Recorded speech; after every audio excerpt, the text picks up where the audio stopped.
Ladies and gentlemen, can I have your attention? E3 2012 is now closed. Thank you for coming. We'll see you next year. Welcome everybody to day 3 of E3 2012.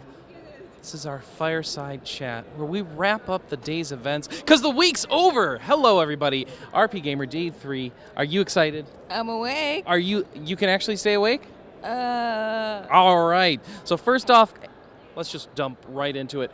Chloe and I, we went to Bethesda and we saw Elder Scrolls Online. Like, Manny, you saw this the other day. But apparently you guys saw it more than I did, so you guys can write the impression. Oh, okay. Passing off work already. Just a couple things to touch on that I didn't realize before. That's got like fully action-based combat. Yes.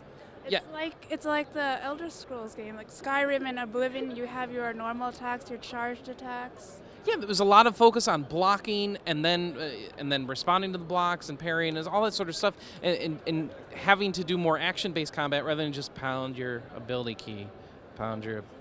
Now, it might still come down to just pounding your mouse button, but, you know, at least it's a departure, especially when games like Terra are out there. Some of the other things that were the dungeons have, like, puzzles in them, and I thought that was pretty neat. The game doesn't look as bad as I thought it was going to. It doesn't look as good as Skyrim, for example, but it's got a very different art style, and it's got some color in it. And while it might be lower resolution than Skyrim, it's actually a pretty cohesive world effect, and I like the look of it. They were going for a lower spec, so all players, or most players, can play it. Yeah. They're definitely not pushing the edge, so if you got a fancy graphics card, you're going to be a little disappointed when you boot that up for the first time. We also saw Dishonored, which was, like, awesome. Yes, I agree. It's like kind of, I want to say it was stylistic in the way that BioShock's stylistic, but then it had all these cool puzzle element stuff and jumping around and teleporting and crossbows and summoning hordes of rats to kill people and 25 different ways to complete a single objective. Just kidnapping one guy, you could do it. You could possess a rat, run in underneath. You could possess a guard, walk in. You could find a thing, hack the security panel, and make it so it doesn't detect you. You could just kill everybody. You could possess a maid and have the maid go into the room, no one will challenge them. You could, I don't know. You can steam people to death. You could steam people to death. That's one heck of a sauna. It's looking amazing, but it's not RPG, so I guess I won't dwell. What else did we check out? Anna, you went over to Konami, right? Yeah, I mean, normally we don't get too much Konami love, but this year they actually had 2 RPGs, so I finally got to play Silent Hill Book of Memories. I'm just going to have to buy a Vita. Although that game is going to scare the living doodles out of me. It's the Silent Hill feel mixed with an action RPG. So and I mean, I love me some action RPGs. I've been playing Torchlight 2 and Diablo 3, so I guess I'll just have to borrow your Vita. And I also played a little bit of New Little King Story, and it makes me realize that I really need to go back and play the Little King Story on the Wii game because this definitely builds upon the system. My only concern with the game so far is that I felt like unless you had sort of a little bit of experience with the previous game, you might get a little confused with this one. Yep. But beyond that, I'm pretty positive. Manny, what did you get to hit up today? I saw Borderlands. That guy behind the camera who's been doing all this hard work, who you've never seen before. We both went to go play Borderlands. We got to try out the 2 new classes or characters. I played Zero the Assassin, and he played Axton the Soldier. Which is funny because he normally plays Mordecai in Borderlands 1, the assassin. I normally play the soldier Roland, so we sort of flipped the roles and we did everything reverse style. And you could have just said, take the mic. So it was pretty interesting. I think we saw a different area than was being shown either in the Microsoft booth or in the other areas. It was sort of this city controlled by, what was his name? Handsome Jack, I think. And they just had like all this propaganda that you can go listen to. And of course, we're lots of robots to fight. You know, of course, if you use like electrical weapons, you get to slow them down, stun them. I guess I can safely speak for Ed and say this was his favorite game of the show. Yes, the camera went up and down and said yes. So he had a lot of fun. And I was glad to get him into at least. Like, I'm serious. Everyone say thank you to him because he's been doing a lot of work. Especially the audience, and he has hardly gotten the chance to play anything he's wanted to play, so it's nice that he got to play the one thing that he was excited for. I spent some time at EA. Like I said, I think we booked that appointment when we were thinking Dragon Age 3 was going to be here. So, but you know, but there was some really interesting stuff there. I won't go into it in depth here, but you know what? Luckily, I have control of the currents column still, and that's a great place to do, you know, the rest of E3, Part 1, a trip around EA. So look for that. Awesome. We went over to the EA booth and talked to the Star Wars: The Old Republic lead developer. What was his name? Daniel Erickson. Yes, and thank you, Daniel, for taking some time with us. He filled us in with some details that we didn't catch yesterday. The most important one, and we'll save the rest for the impression, but the most important one is if you want that HK-51 robot, you need to have a character on both the Republic and Empire side. You won't be able to get it without that. And you're going to trade some pieces back and forth between the two. I saw Star Trek. I did too. I thought it was awesome. What did you think? Well, I'm not exactly a Star Trek fan, but the game looked pretty good. Are you a co-op action fan? I could be if my co-op partner is competent. I really like the way this game just handled things, where you'd be in situations where someone's like coming out over to kill you and bearing down over you, and like you're shrieking back, but your friend's screen is completely different. You see him down in the corner, and you're like, it's giving you an opportunity to line up a shot and help your buddy, and it's just ways. I don't do a lot of co-op action games, and I certainly don't do a lot of co-op RPGs since there barely are any. But I really want to find someone to play this with. It's better than Dungeon Hunter Alliance? Much. Okay. Well, I guess I haven't actually played it. It demos better than it. Well, that's always a positive sign. You also demoed something called Uncharted Waters? Yeah, I got to go over and see one of our good friends who just moved over to CJ Games. Actually, you know CJ Games and don't realize it. They're a massive entertainment company in Korea. All the K-pop acts we see on GSL every season.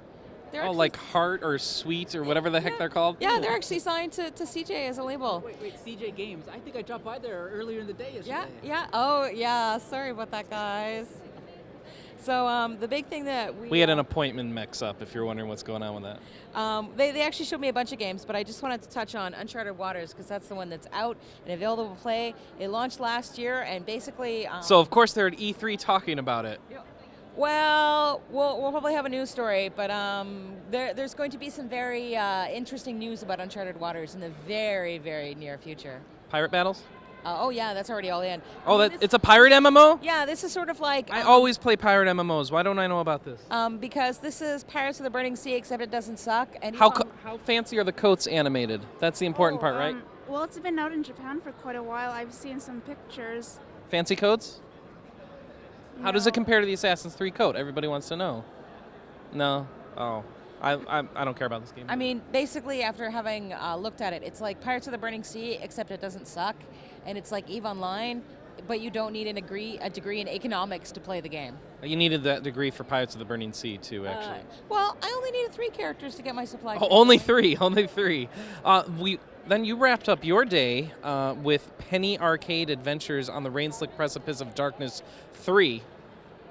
I love Robert. Yeah, Robert Boyd was kind enough to invite us over to their hotel room, fancy suite in the Ritz-Carlton, where they were demoing the game, which is, I guess, fully complete now. Yeah, it's done. They're doing, I think, a little bit of tweaking and balancing, he said, but it is coming out July 10th. And I told him it would make a great birthday present. For $5 on XBLIG. XBLIG? How many? XBLIG. So many letters. And Steam, of course. And, of course, Mac versions and mobile versions are coming. If you have the PC version on Steam, you'll just automatically get the Mac. So we got a big video of gameplay footage. You'll be able to see that soon, as well as get some info about some of the classes and the way the class and level up system works. And I love the fact that there's some nods to their former games. And it was cool because a lot of the things he was talking about on Twitter actually made it into the game. Like he asked for some of the class names are actually suggestions from Twitter. Sweet. Is there anything else you guys saw? I can talk about what, really quickly. Remember that joke I made earlier on day 0 about the Madden RPG? The only 2 RPGs they showed was the new Madden game. Yeah.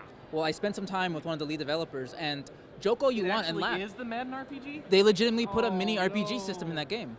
We have to cover Madden. No, not really, but it's like the career mode is a lot more fleshed out than it used to be.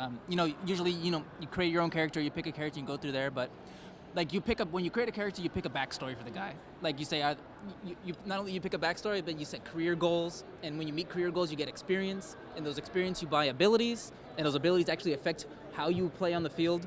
and there's this whole art like mechanic where people are commenting on your career like through this like faux Twitter feed and throw news stories. So there's like legitimately an entire arc in a career that your character can have, and if you don't meet your goals as a coach, you can get fired, and if no one hires you, you're forced to retire, and then you can, put. So what separates it really from just a simulation? It's probably just taking a real character and just watching him grow throughout his entire career.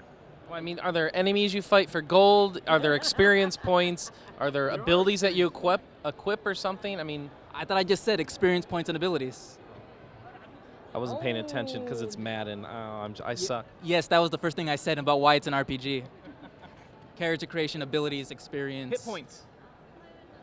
Apparently, if you get injured, you could be out of it and not meet your goals, and then forced to get retired. All right, I guess that's close enough. No, but I'm just saying, to be fair, there's a lot more RPG in this Madden game than they've ever had before, and a lot of other sports games try to do. They do very cursory. They're actually trying to put some depth in their career mode to make you more attached to your characters, the people you make. So, joking aside, if you want Madden a little tiny bit of RPG, you can do worse. I found all the Vita games on the show floor today. So I played through some Sound Shapes and some, I don't even know, so many things that I played through. Hatsune Miku, the Vocaloid thing from Japan, which unfortunately is not actually coming to the US. They just had it here to gauge some interest. But one thing I did spend some time on was the PS1 classics. And Final Fantasy VII looks beautiful on a Vita screen. Now, it's 4:3, it's not widescreen, unfortunately, but the color balance, the way it looked on the screen, was really, really nice, and a lot better than I expected it to, since old stuff tends to look terrible on modern systems. So This is not relocalized, right? I couldn't. The localization seemed standard to me. It didn't look bad, didn't look better, so unfortunately, I've played 7 once because it's not my favorite, so I don't know if it's much better. And we're being Borderlandsing. All right, well, I guess it's time for us to head to the Borderlands. It's been a wonderful E3. Thank you, everybody, for joining us for the week of videos and wrap-ups. I feel like we need an awkward pun to end this thing. So, How about I got one, a nice one. Thank you for your patronage, and we will see you next year. that's not a pun. No, It's time. It's genuine and nice. No, but it's time to cut things loose. Just end it. It's done. Cut. Kill it. Done. Because it's cut the rope. You Done. get it? No, it's not worth it. Yes. It's better. Yes. I'm leaving.